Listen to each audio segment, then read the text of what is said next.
Good evening. Welcome back to Talking Void, where we claim to. Well, now I forgot it again. We had this perfect introduction, but it's great because it was all about not being perfect. So that's that's how we start this episode. Yeah. Welcome, Jin. Thank you. How are you? I'm a little bit tired, but excited to be on the show and to answer some questions and to talk some with you. Well, we could do that, but first let's go to the intro for Talking Void itself, and then we'll introduce you a bit more, and then we'll start the conversation. And because Michel is watching, we'll do some socials as well. See you after the introduction.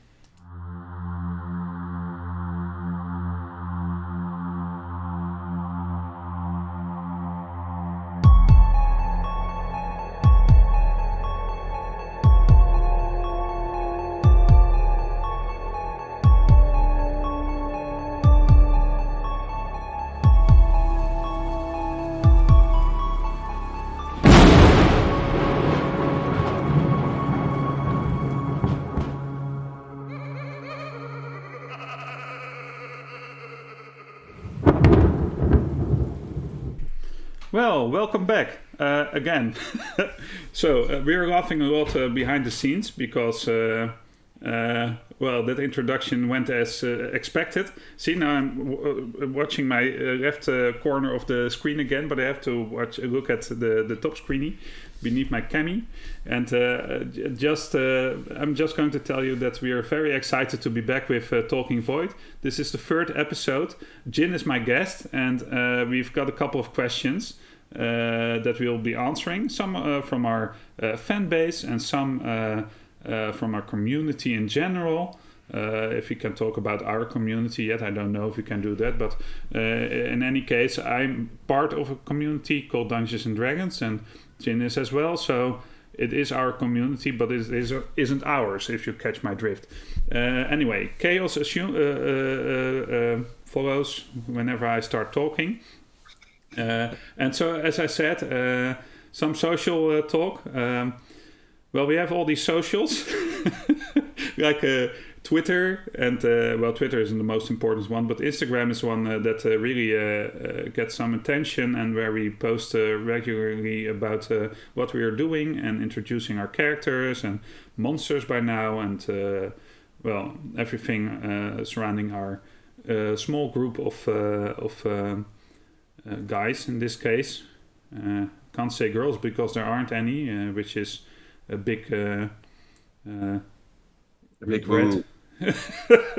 But well, in the party we at least have a bird and a bird. So Jin is here with me. We know we're gonna laugh because Jin is here in this session. I totally. Well, we've got a Facebook too. We've got all kinds of things, and so follow them. And the other thing is that yesterday our new show, and here we go. This is where my speech impediment might act up. We started our new show, Parallel Projections.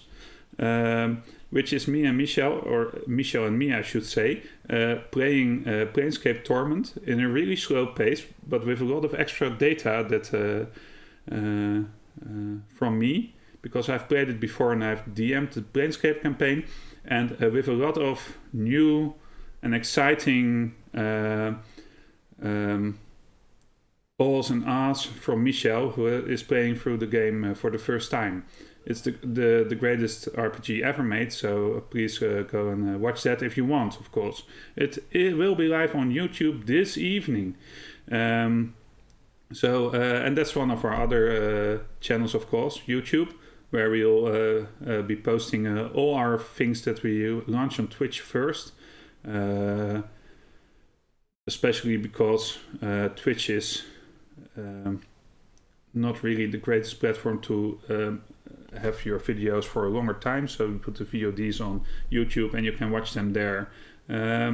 please comment wherever you like. If you want to ask any questions to Talking Void, which is this show, you can put them on YouTube, send an email to voidcastlive@gmail.com, or post it on Instagram.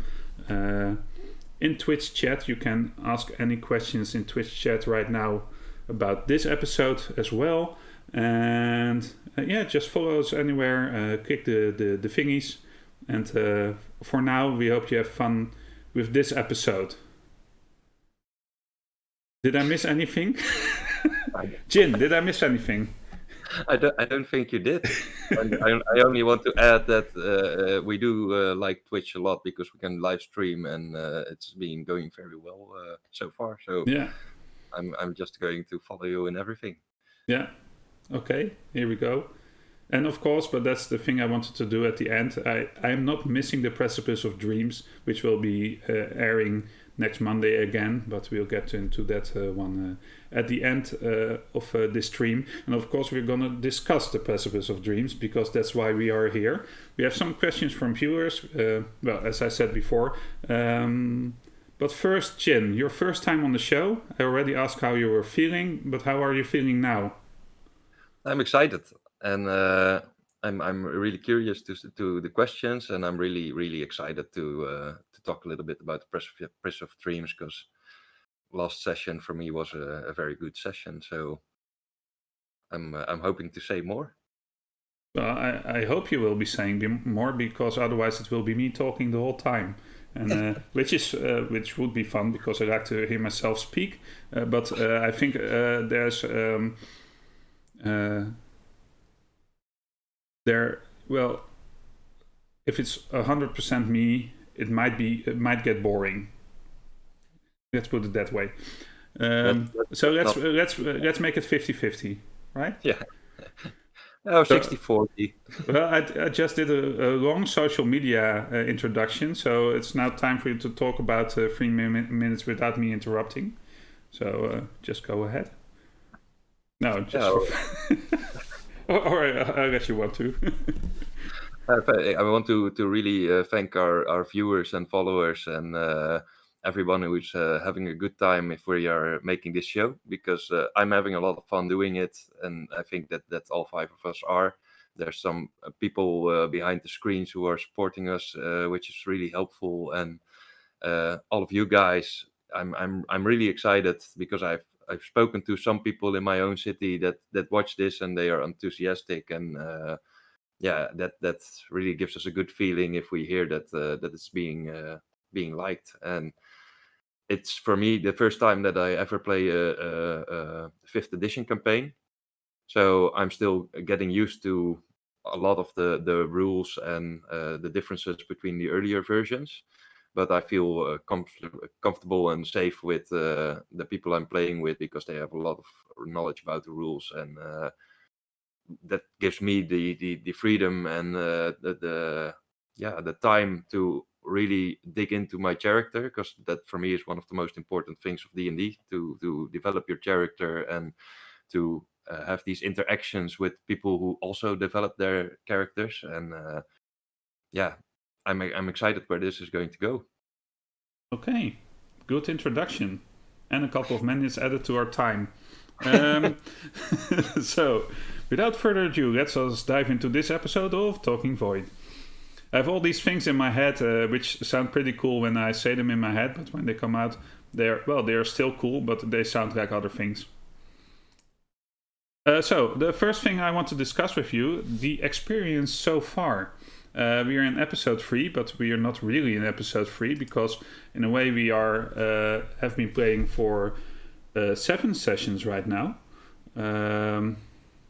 We really dived into our characters. And I think you mentioned it in a technical way just now, saying that you're starting to feel really confident. But tell me, how has the journey been for you so far?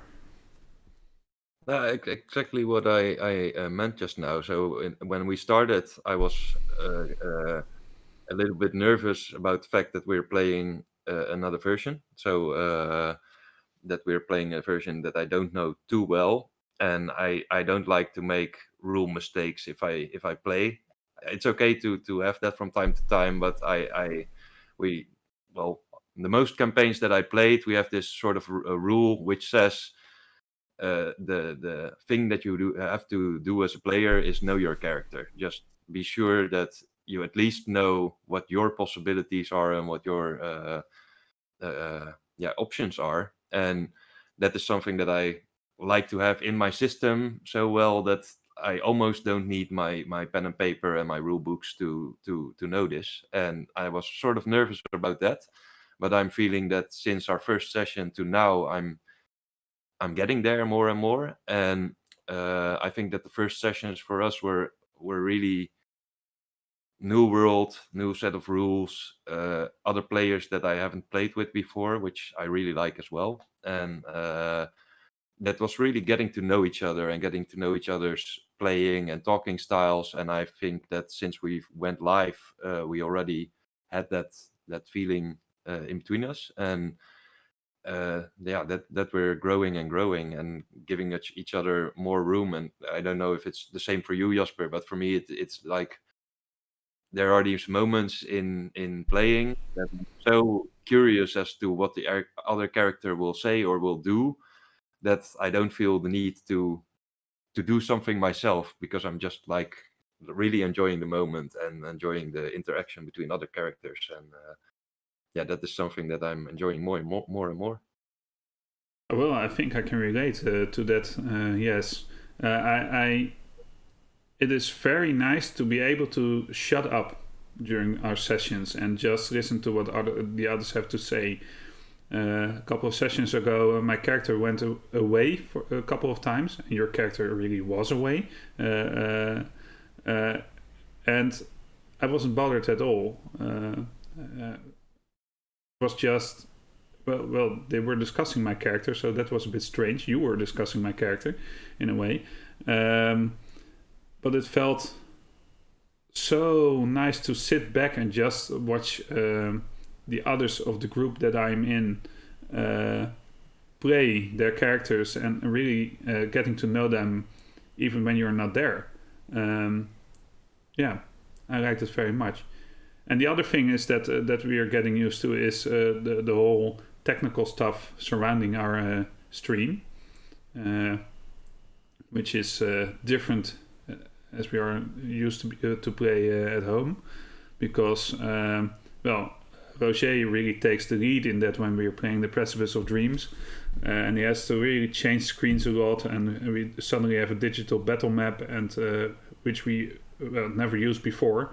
Well, we did use it for talking to each other when someone might not be in the same room, and we played across the internet before, but not in this way.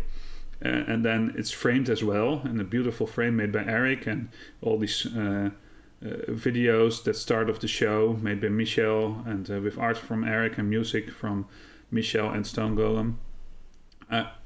It's a whole other experience, but that's what I think made the last session so much different, is that I really felt that we were relaxing and really getting into the groove of just really like playing our home games. That's what the journey has been for me, a journey of being able to start relaxing.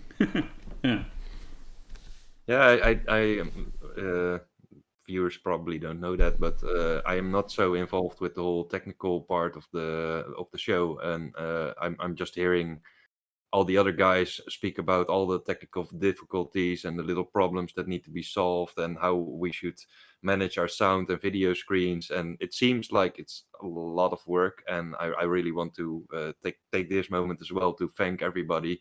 Thank you, thank Roger, thank Eric, and thank Michel, but also Jeanette and Amber and Wouter, for instance, who also puts a lot of time and effort, especially Jeanette, in supporting us and helping us with some of these issues, and just with stream in general, because it's, for me it seems like it's a lot of work, but I only get these hugely enthusiastic reactions, and I'm thinking that everybody's having a lot of fun making the show, and yeah, that makes me feel happy and wanted as well. Yeah. Okay. Well, you are wanted. Yeah.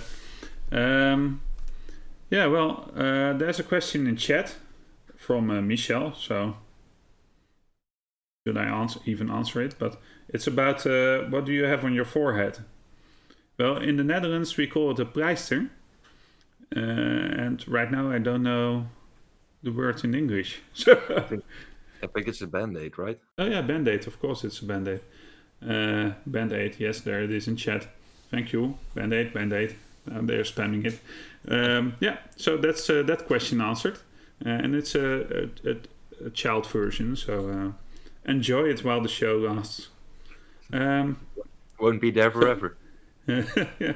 So that's the journey so far. It's the journey as a player and the journey as your character, without going into much details, because we'll be answering a couple of other questions as well, of course. I think this is a great opportunity to say something about it, because I've heard of the race and the Avarin, which I play, which was designed, I think, largely by Roger, and I always wanted to play it, because to play a humanoid that can fly is like, I think almost everybody who plays D&D will sort of think like, yeah, that's a nice dream to just have a character which has fly as a basic concept of their character.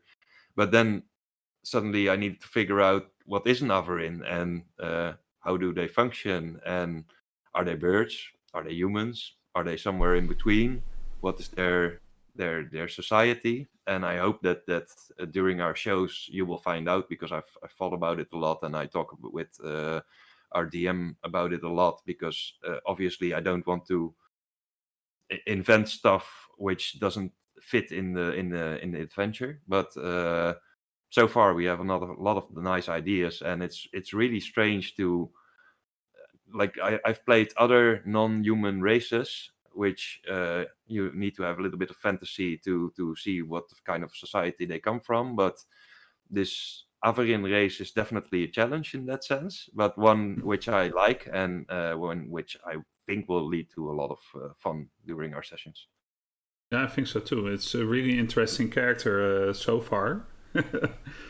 Totally different worldview. We'll get into that soonish, I think. So now the question is, I want the story behind the Band-Aid. Well, as you all know, the new Jurassic World movie is being shot in Dordrecht. So they had this green screen in my street, and the raptor that was on the green screen, projected on the green screen, suddenly escaped and scratched my head. So, up to the next question. Well, the next question is for you, Solwing. Last session, Solwing had other intentions than, for example, Thomas. How do you feel about what happened? Well, what happened was so unexpected, and so, well, in a way, mind shattering, because it was like, I've had a lot of, as a player, I had a lot of scenarios in my head what could have happened.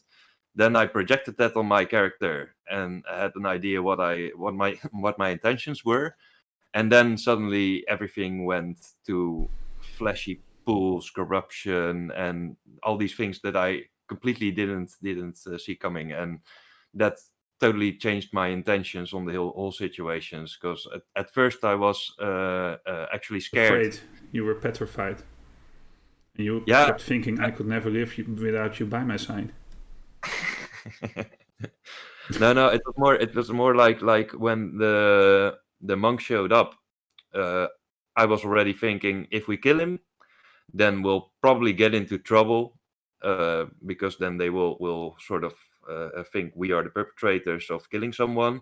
So let's not kill him. But I didn't expect the guy to turn into a flesh heap, which almost killed us, and really came very close to almost killing us. And that changed the situation to, please kill the motherfucker. Sorry for my language, but There's it a was joke just from Michel. yeah. I was really thinking this might be the end of our party in our third official session. So yeah, that went from intentions of not killing someone to not be the bad guys to actually wanting to really make sure that this never returns. Yeah, well, I think it's not the first time that we are thinking that we might be dying. And so only has been a couple of sessions right by now. I think this party is really living on the knife's edge. And Yeah. and this situation really was bizarre. I didn't expect anything like that to happen. And I didn't expect it as Bowen, and I didn't expect it as Jasper. Exactly. Because we all know Roger as this heroic dungeon master who has all these epic stories prepared for us. And well, he said it would be much darker and grittier, and well, I guess he's proven himself to that he can do such a thing, because I was grossed out when it all happened. Yeah, Me too. yeah. I think that when David died, Bowen he was a bit on edge as well beforehand, and it was the fourth combat since he left his monastery, so I think he was more on the offensive as well. But I think that this encounter might have taught him to not act as quickly as we did this time, or I could say Thomas did, but that's not fair because we were all there, and we approached him very carefully, and then we shifted gears somewhere in the middle. But yeah, I like your diplomatic stance in this. Yeah, it's just that the character that I see in my imagination that I'm playing has these motives and reasons to do stuff, and like the guy turning into a flesh pool which tried to kill us was something that never ever came to mind, both player and character, just like you said. And then suddenly you need to react to something new, and that is really exciting, and it was fun to see how the party reacted. And Yeah, I'm also thinking that this will make good stuff for a conversation between the characters. yeah, I think so too. Well, that might bring us to our next question, even. So I'll put it on screen. Yeah. Yeah. So the next question is: Bowen seemed out of sorts again after the confrontation. However, more than one thing seemed to weigh on his mind. What was happening? So I think by now it has been established that we are a party that can talk quite a lot about what's happening, and there's a lot of things that are happening in the background as well. Characters are developing, motivations are or are not aligning between the party members. Party being said loosely right now. And there's this belief in Adon as well, for Bowen at least, which seem to be conflicting with the situations he's getting himself into. So he has this tenets, he has the belief, the faith itself, he has these party members who are doing stuff he wouldn't expect them to do, and there's personal past and the confrontation of the last day, and a bit of anger involved. And I was thinking while I was playing the session, what should I say right now? Because I didn't know anymore. There were so many layers to what was happening, and I didn't know what to discuss first. I don't know if you recognize that, because in a way I think I could talk with you guys for about 4 hours about what just happened. Yeah, we could fill some sessions with that. Yeah. So are we going to do that? No, That's we the won't. next. No, we won't. But No, I also want to know what happens next. So if we only talk about it, then we won't find out what's in store for us. But I do think that I don't know if that's for the audience if it's the same, but I do think that sometimes reflecting on what happens and actually talking about stuff that happened in our campaign and fights and stuff like that, instead of just accepting we're playing a role-playing game and fights are part of the system, so let's not talk about it. It actually makes it more interesting, and yeah, it for me it really paints other layers on the characters, and yeah, that made it fun. I for our viewers, maybe we will post it one day, but in one of our first shows and one of our first combats, it was kind of a go get to simple combat, but it turned out into something completely different because of character choices, and yeah, that for me already explained that we were going to have a lot of fun yeah, this campaign. yeah.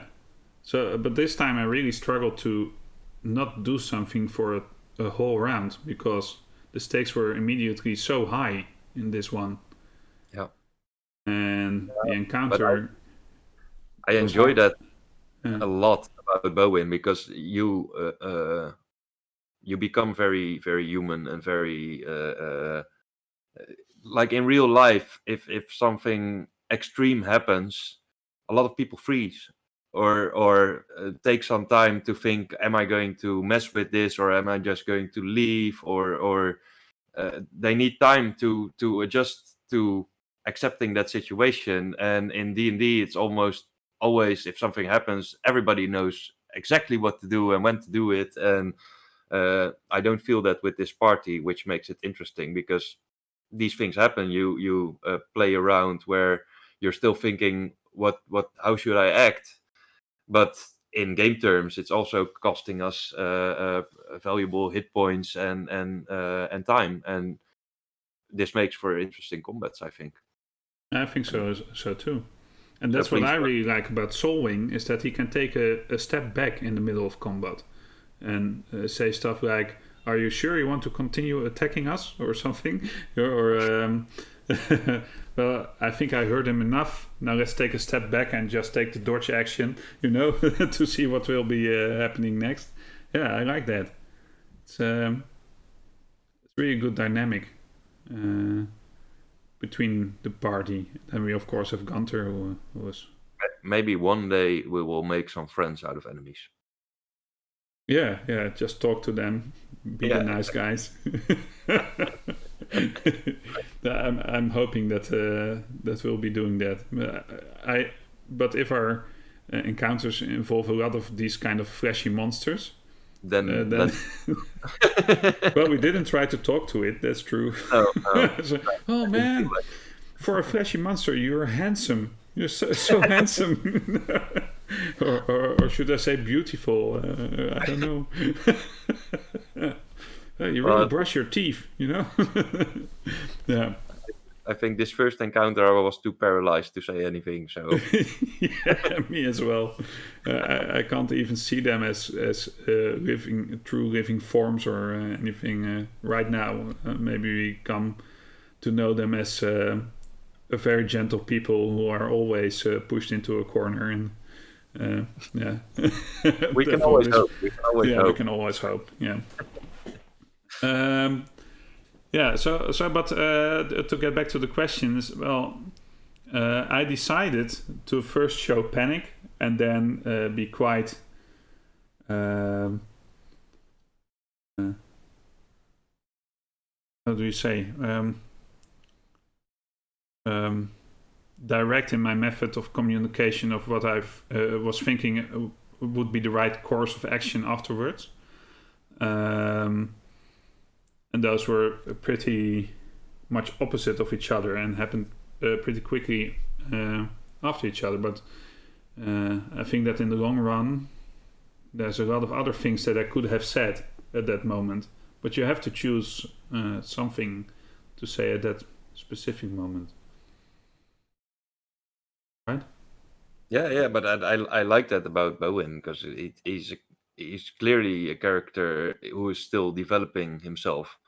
He's on a journey, and this journey brings new information and new thoughts to light. And I think you play that very well, and I'd like to see that, like, not only in our conversations, but like you're doing now, like also with the interactions with the environment, but also in the battles. And yeah, for me, you're a mysterious figure still. So Oh, I'm that's really good. excited. Yeah, I'm really excited as how you're going to develop, because I can't uh, put my finger on you yet. yeah. Well, I know there will be a question where we try to put our finger on you, but I can't say for now that I haven't figured you out in any kind of way yet. So I'm wondering where your character will go as well. Well, let's go to the next question. We're flying through these questions, but I think they will get a bit longer as we progress. So, question one by Esner N, who's in chat right now, which is great, and who I know very well, so that's great too, and who's one of our biggest fans. And yes, there are a lot right now, but yeah, I really like that he's here again. And he asked us, Soulwing, here we go, doesn't seem to be bothered at all when other people see him as different. Is there a background story to that? Well, Here we go. first, I would say, of course, there's a background story to that, because my reactions stem from where I come from. But I think that not to go into that too deeply, because I want to do that in sessions. You could also ask yourself the question: maybe all other people seem very different to Solwing from what he's used to. So I'm walking around with people who cannot fly, which is absolutely strange for me, because in my youth, yeah, my fellow Averin could also fly. So it's really weird to interact with people who are physically different from you. And if other people think I'm different or weird, or they're excited by that, I can understand, because I have the same thing the other way around. I'm really excited to see how these people who cannot fly make a life out of their life when they can never reach the sky. Yeah, yeah. And then we were introduced 2 sessions ago to the Nero, which seemed to amaze you quite a bit. And we were introduced to these brothers in the church who really took an interest to you and asked you a lot of questions as well. So we see that development there. Yeah, and I think that because that is something that the viewers can already have seen. Solwing is quite curious. He just Yeah. likes to know stuff and know what's behind stuff, and that's why I think it's also easy for him, if people are curious about him, to answer questions, because I would like other people to do the same for me if I have questions or if I'm curious about something. And I can definitely imagine that, yeah, as I said, that people who are physiologically different from me have questions about how I survive and how I function. So how do you relate to that? Because you are asking some questions, but you aren't asking that many questions to your human companions. Well, I think I do, but it's situation related. So, for instance, with our conversations, I think that I post a lot of questions, because I'm curious. I'm really curious to how you feel your faith, and how Adon is a part of human culture and religion, and especially because you are so different from our other party members. So Thomas is still a little bit of a mystery. He seems like the guard knight, the one that we can count on and who's always on edge to make sure we're safe, while Sir Gunther should be that person, but is more more royalty based, and letting other people do things for him, but still a little bit in the same manner, because they both abhor evil, and they are trying to be knights of the realm, whereas Oddleaf is in one way an inspiration, because you're always talking about her books. Solwing didn't read any of the books, but since you have these interactions, I'm thinking like, oh, she must be some famous writer or something. If even one random party member for our journey knows her books, then she must be quite accomplished. And then she uses this magic from time to time, and has a very different viewpoint from our other party members. So my curiosity about you guys doesn't always get answered by my questions, but sometimes just by observing what's happening. Okay. Well, that's a good answer. Sure. Yeah, I really like the things when we have to ask you, well, do you eat chicken or eggs and anything? Bowen doesn't really care; he just cooks for you.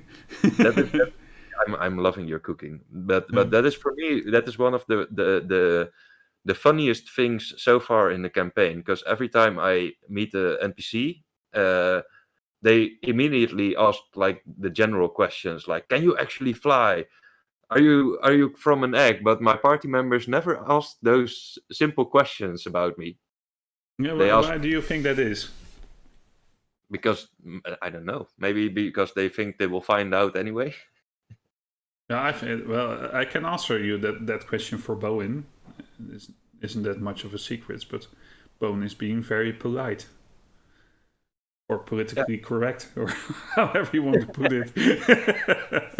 Doesn't want to.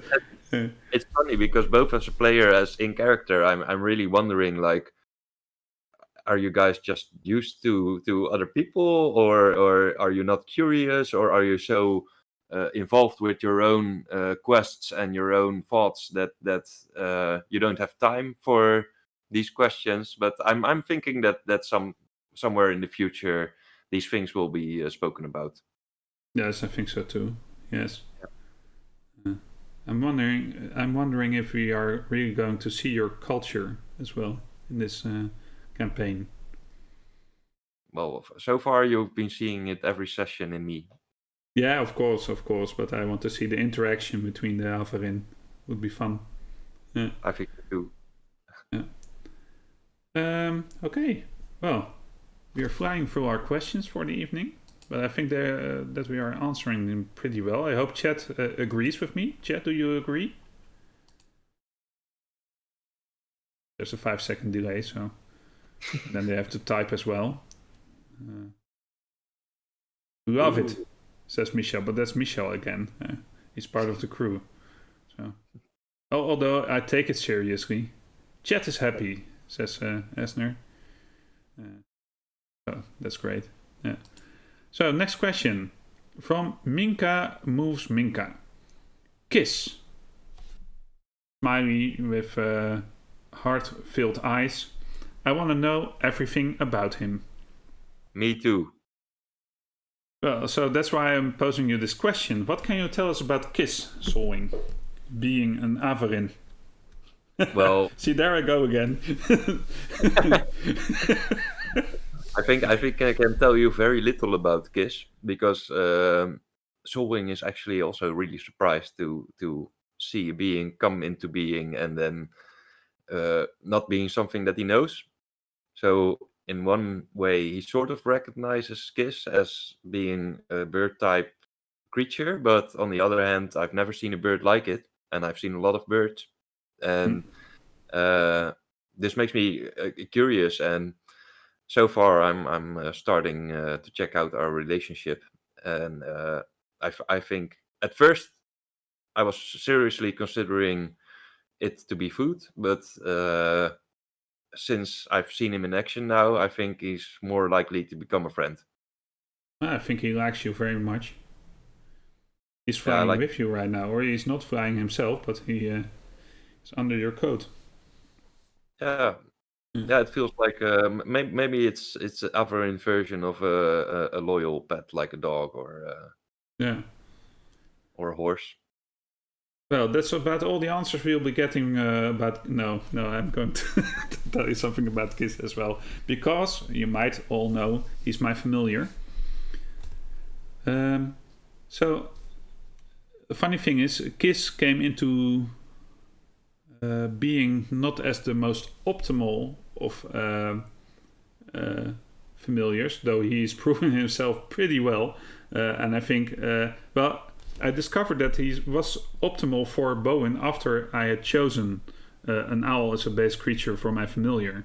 I saw, oh, wait, it has dark vision. Oh, it has flyby attack. Oh, wait, what? I can do this with it. So, but the initial thing was that he was an owl and he represents a bit of wisdom, I think, and that's why I wanted him. And the funny thing is, when I started playing him, well, first off, when I introduced him the first time, and I said the name Kiss, I originally had a different name in my head, but I couldn't come up with that name anymore, so it became Kiss, and it was so appropriate for that moment that it would be Kiss, and that's when the universe tells you that this was it all along, you know. And then for some reason, and this might sound strange, I don't know, but when I play Kiss, I of course have to describe his actions. But what I feel when I'm playing him is that he's this very quiet, singular soul that's just flying around Bowen and doing his thing with the uttermost love for his summoner, his friend, and he's so determined in what he does.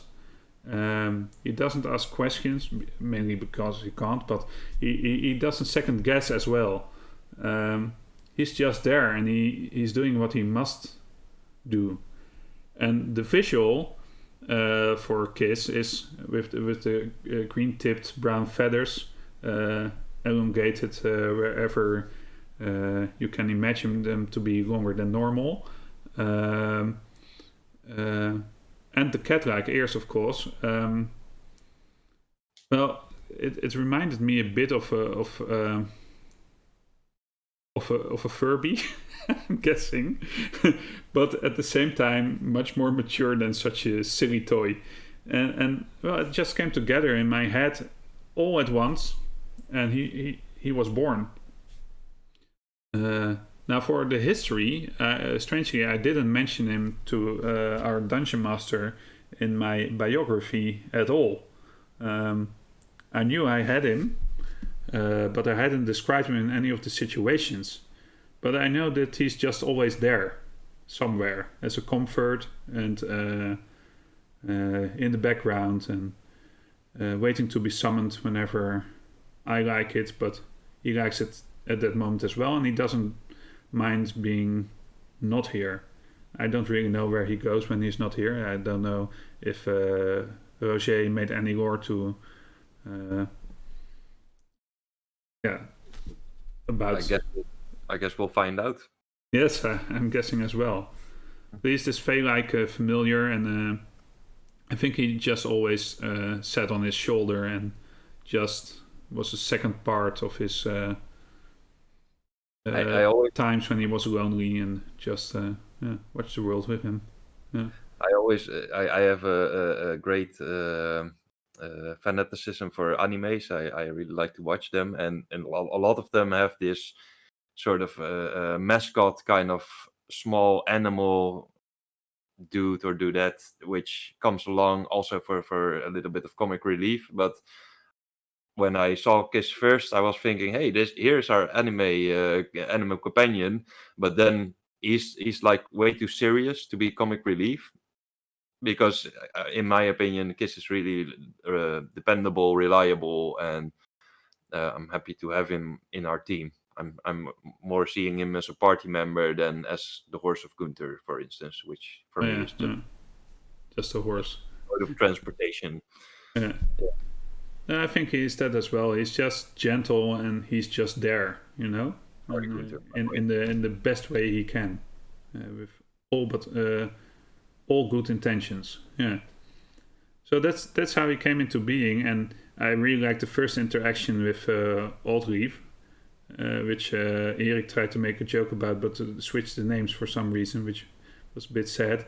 But so you're giving Aldrieve a kiss, he said, which is funny as well, because I don't think that Bowen would ever make such blatant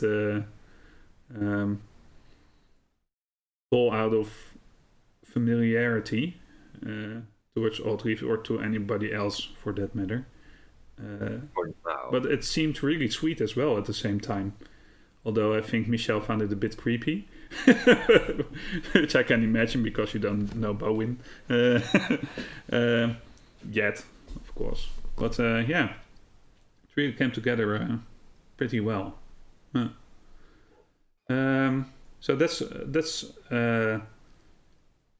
let's try to keep him alive as long as possible. Well, the funny thing is, if he dies, I can just summon him, so he cannot die, which is really nice. Yeah, I really like that. Yeah. Which is a thing if we are discussing rules, for example, which 5th edition did pretty well, because when you would lose a familiar in 3rd edition Dungeons and Dragons, you would be, I don't know what you lost experience points and were sad for a day and couldn't do anything and had to wait before you would summon another one.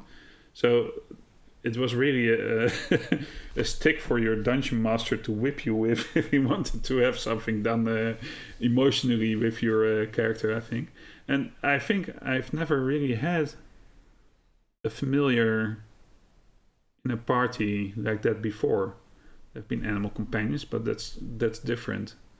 So I'm hoping he'll be around for a long time. Yeah.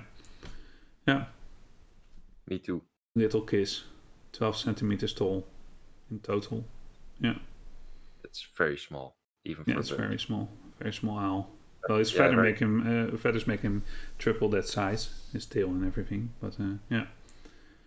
So, is that enough about kiss chat? I hope it is.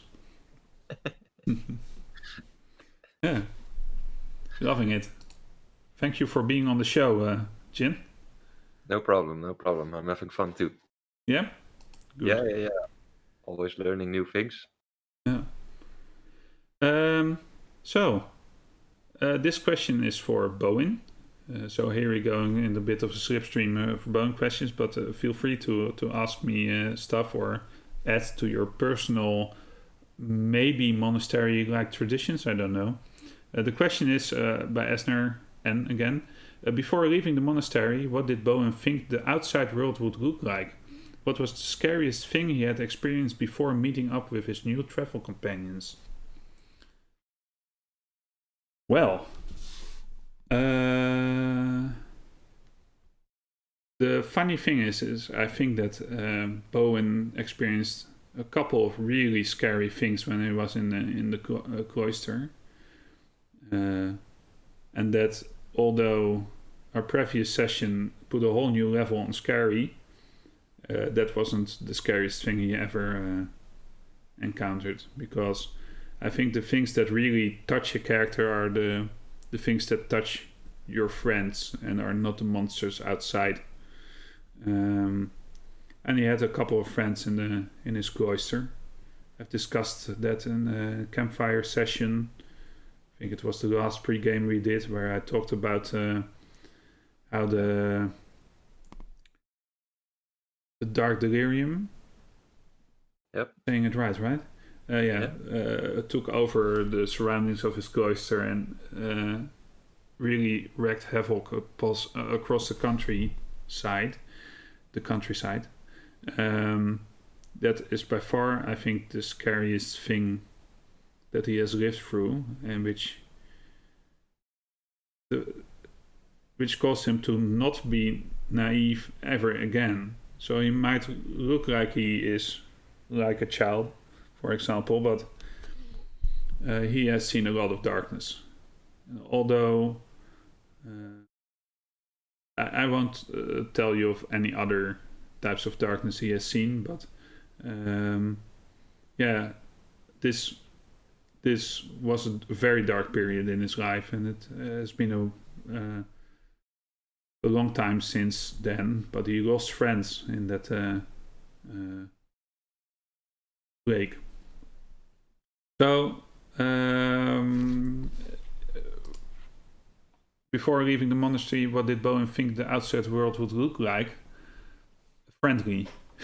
That's what he thought the world would look like. But he has this construct set up for himself where he relates to books quite a lot, and he knows how stories go, and at the same time he knows that there's a lot of darkness in the world, but he just wants to make it a better place, and that's why he wants to make everything he encounters fit into his own perspective of the world.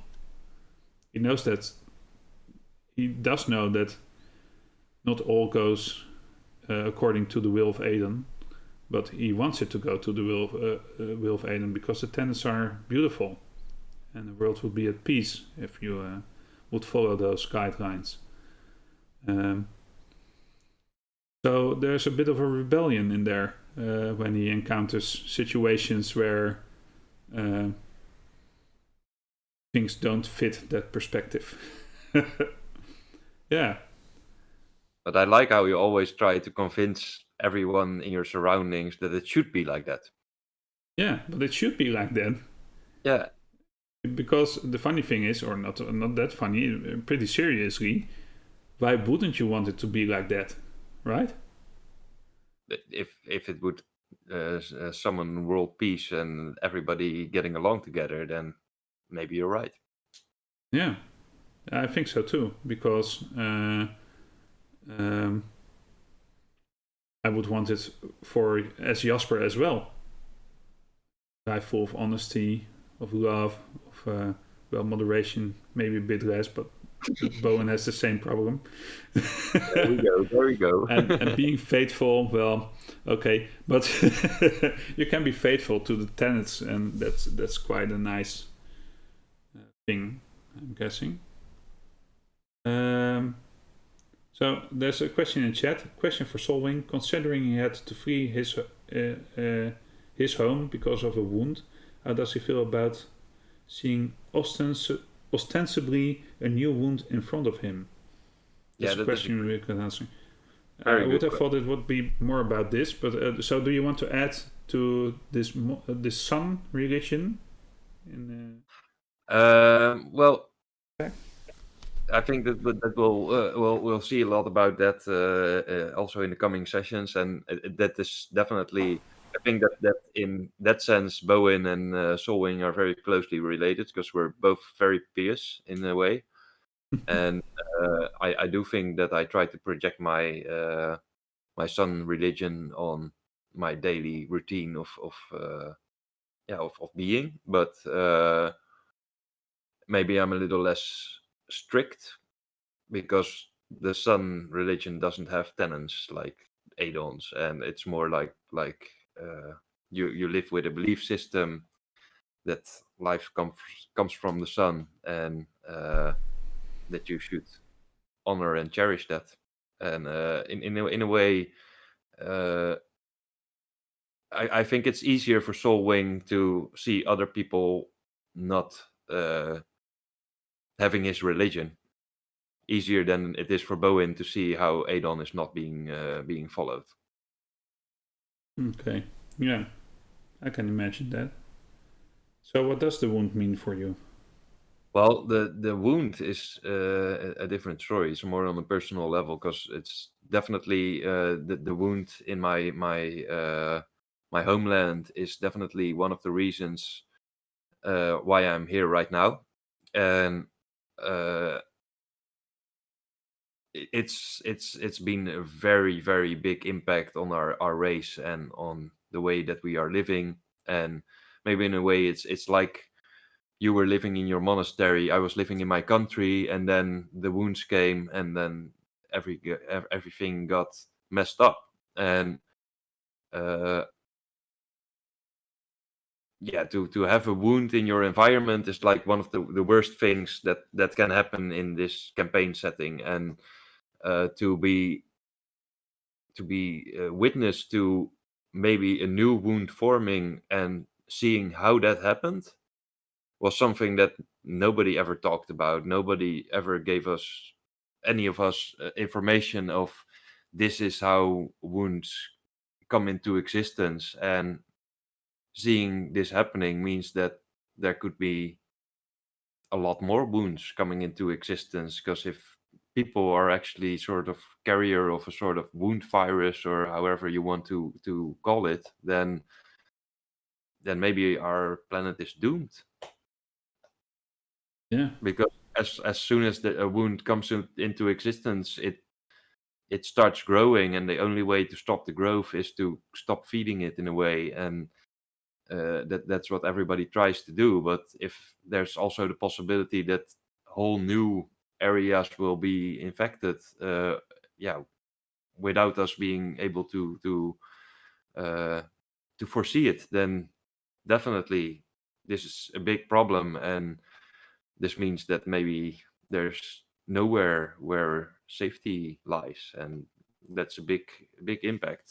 For Solwing, it's like I was really hoping to find out, to know more about it, and this knowledge is like the opposite of the knowledge that I wanted to find. It's like, Yeah. if this can happen, then maybe we're screwed. So that's a doom scenario. Yeah, and I'm like, my character is not really a doom thinker. He's quite positive in most of the time, but We've seen that, yes. this definitely shakes things up a little bit. It's got me really worried, and I don't want to say too much about it because I want to speak to you guys as the party about it. But Yeah. For me as a player, and also in character, last session, it's a lot of things happened in my mind, and it's definitely a lot to think about. Yeah. I think so too. Okay, I have no questions about that for you because I'm curious to what you're going to say in game as well. Another question from Baradijn. Question for both, more as something general. What is it you enjoy so much about playing D&D? Wow, that's the best question, right? That's such a big question. You want to start it off, or? Well, D&D is live. I don't know. It's so big, and it's not really D&D at all. It's role playing, I think. Although Dungeons and Dragons surely provides us with a very good system to do it with, and although we are working on our own system, and I don't know a lot of other systems. The ones that I have played were fun, but I always come back to Dungeons and Dragons in the end. And for me, most of the time it's storytelling, because I'm Dungeon Master about 95% of the time and player about 5% of the time. And at this moment, I'm a bit more of a player because I'm playing in this campaign right now. But it's sharing a story and keeping a secret for my players for over 8 years, and then revealing something that really has an impact, and seeing the faces of my players, but it's also always, as a dungeon master, I'm known to be quite nervous before every session. I always hope that I'm going to do a good job when being a dungeon master, and luckily I get rewarded a lot for my input. Um, and as a player, I am a bit more laid back. I've found that's really nice as well. I of course played Amfortas for a long time, and I played Holiness for a shorter but still quite a long time, which were two characters in Roger's campaign. I love them. When I look back at them now, I see that they were born in my teenage years, which is funny to realize now, and Bowen is built up in a whole different manner.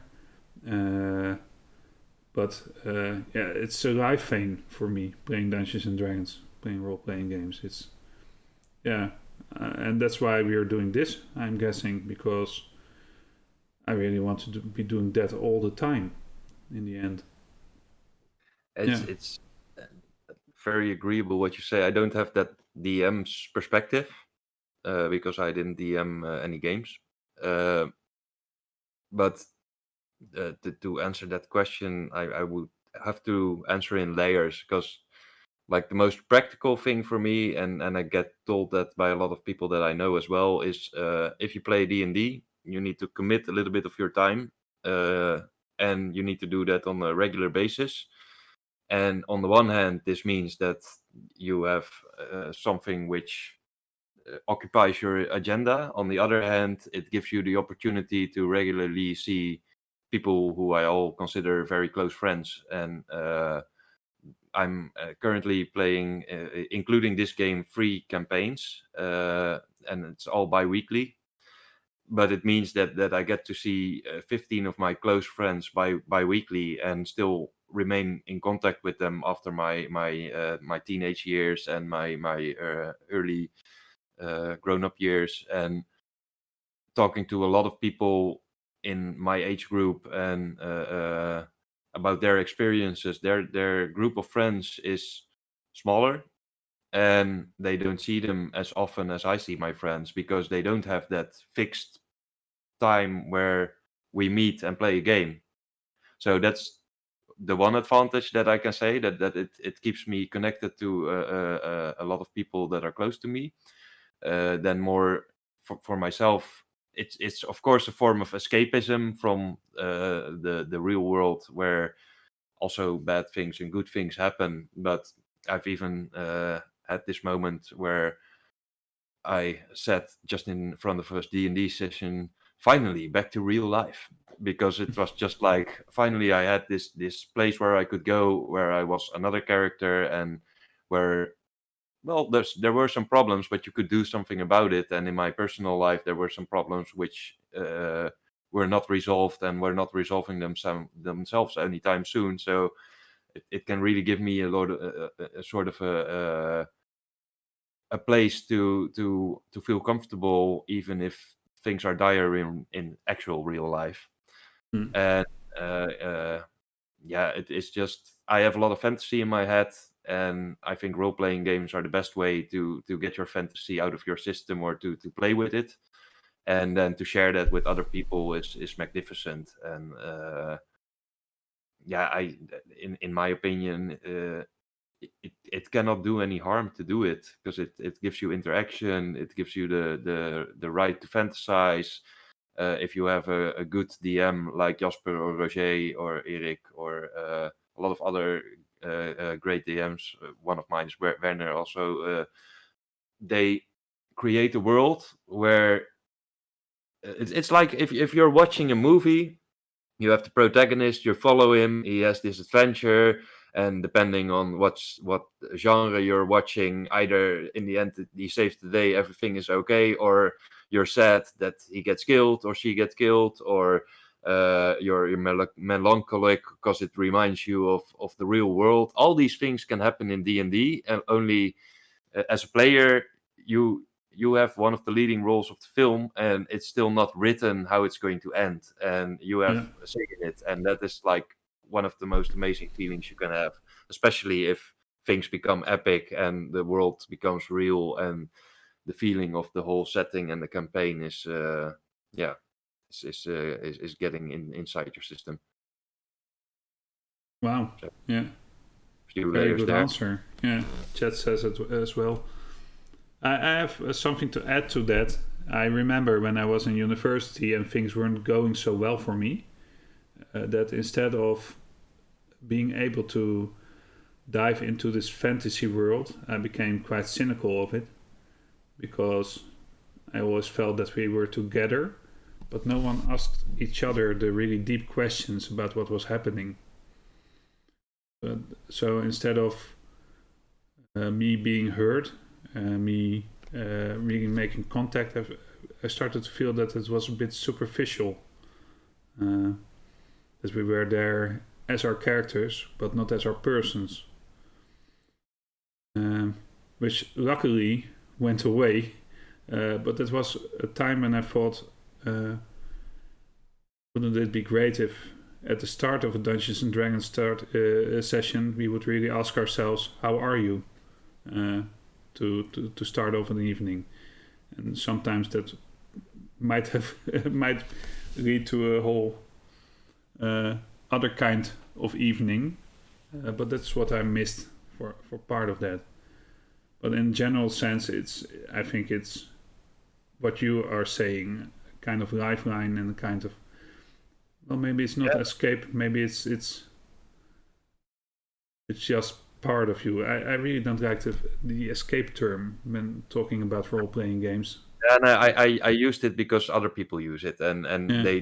they say it, and in a way I can relate to it, because I actually feel like I'm when I'm playing D&D, when I'm really sucked into this session, and into my character, and just playing with people that I know that are also really into their character, then it can really happen for me that 4 hours later I suddenly realize that that I still have my life and my own things that I need to do, and then I realized like 4 hours of my day were really fun. I really enjoyed it. I really enjoyed playing it. I felt sucked into it, and that made the importance of some other things less important in these hours. So people might call that escapism. It's not like that I would never do regular real life things anymore if I could just go to D&D. So it's more like an additive than an escape platform for me.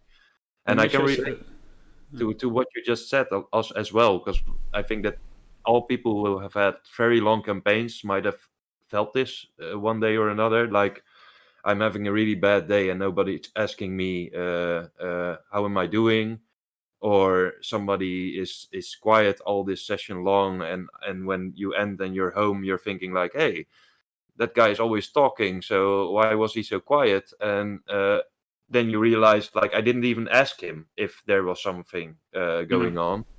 But I do think that for me personally, I've never had that a lot, because I usually either start having dinner with a few of the people that I'm going to play D&D with, or I remain to talk a little bit. So sometimes I get brought home by a friend of mine, and then two of us are in the car, or three of us are in the car, and we still have some time to talk about it after session or pre-session. And in these moments, we often also find that time to have that more personal touch. So that would also be like if you have the time, if you're playing D&D and you have the time, maybe before or after session, take a little bit of time to ask how everyone is doing, because that can make a difference. Yeah, I think so too. So Michel says something quite beautiful, I think. He says, you could say it gives you control over experiences that you sometimes feel you miss in real life. Not escape, but comfort in having that control. Yeah, I like that. Yeah. Yeah, that sounds relatable. Yeah. I'm feeling a bit melancholy right now. Is that strange or not? No, I think that's what happens if you really try to answer these questions to your best ability. Because Yeah, a grand question like what does doing D&D mean in your life for people like us who've been playing it for over 20 years, I think it's okay to have big emotions about something which is such a big part of your life, right? yeah. So it's this really simple question with this really deep answer, which hasn't been answered right now at all. But I think we made a start, right? Yeah. Yeah. So, yeah, yeah, man, man. Yeah. So, So, talking point with Jasper is continuing now, and for the next 5 years, we're going to talk about what D&D means in our life. yeah, someone should clip this. You can only clip 30 seconds, I think. So maybe make a 101 out of it. I don't know. I really like it. Chat seems to like it as well, or at least Michel does. But I think the rest will like it as well. Yeah. Thank you for that question, Baradijn. Yeah, thank you And I very much. know what it means for Baradijn as well, so that's a good thing. Yeah. So I had another question prepared. We are running late right now, but I think we shouldn't answer this question to the biggest of our cunning. I don't know how to say it right now, but you see, when you play D&D, I think it's a cooperative game, right? And I think we discussed this after our last session when we were still on Discord. And so I made it into a question, and the question is, what makes a party a party? Very good question. Yeah, because I think that what you have to realize when you play Dungeons and Dragons is that you're doing it together. You're weaving this story together, and you're not there to be opposed as players, though your characters can sometimes be opposed to each other. And you're not opposed to the dungeon master. You're playing the game together with your dungeon master.